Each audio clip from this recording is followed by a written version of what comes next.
Since the announcement of Life by You, I've been keeping a really close eye on it. Sims 3 is one of my all-time favourite games, so to have a rival at long last is really refreshing and much needed in my opinion. A few days ago they dropped another update and gave us a little more information on the gameplay and mechanics, and I really want to talk about it because these updates focus on one topic, but they're always packed with information, so I'm keen to look over it and share my thoughts, and also I want to hear what you guys think as well. So let's get into the cooking video update that they gave us the other day. So first of all, we have different types of meal for breakfast, lunch and dinner, with some options unlocked and others that you can get by leveling up your cooking skill, which apparently you can do by reading books, practical study and also watching others. So the first thing I noticed about this update is the ingredients. The orange numbers let you know if you have the required ingredients in the house for that recipe. If you don't have enough to make something, your character will then need to either order online, which I'm assuming like real life will be a more expensive option, or you can go grocery shopping, which is something I'm really excited about. I like the idea of having the responsibility of keeping on top of your shopping, but I'm also wondering how this would work along with the rest of the gameplay. For example, if you're late to work, is it going to be something that's really stressful to rustle up food before leaving?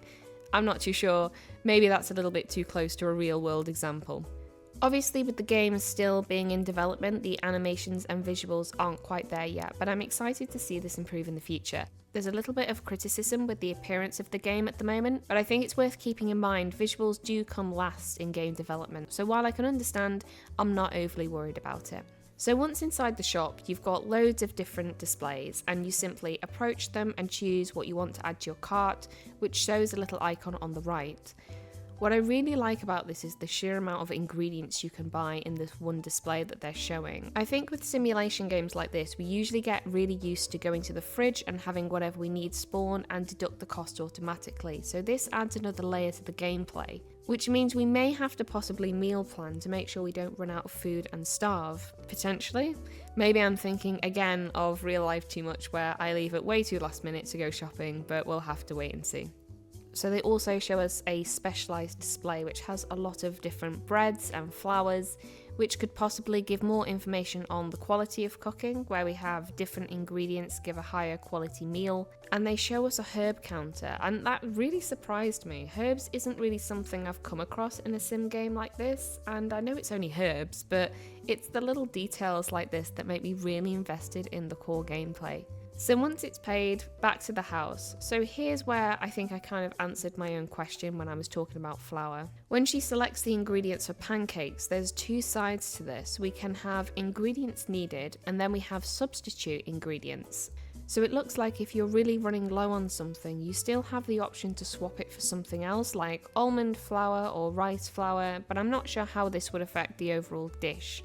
So once you've got all that, you can start cooking. As expected, there's a chance to fail if your cooking isn't high enough, so it adds a little bit of a challenge, which is good. Another interesting thing out this video is the fact that you have different recipes available depending on the item you choose to cook on. For example, I think yogurt and berries can only be done via the fridge because obviously you don't cook it unless you're a psychopath, so it gives you more options to work with. She also refers to the fact that you'll have different recipe options depending on traits. If you have a look at the blog, which I've linked in the description below, this will be tied to traits like foodie or culinary, which will give you a better chance of succeeding at cooking.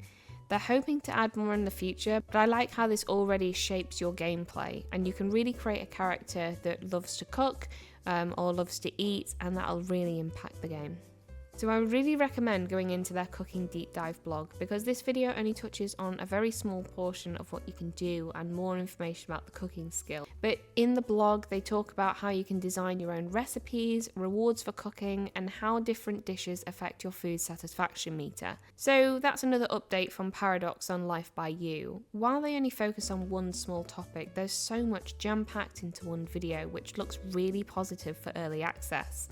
Unlike other simulation games, which I will not name, it does look like there's a lot of care that's gone into this, and there'll be a huge amount of content when it does come into early access.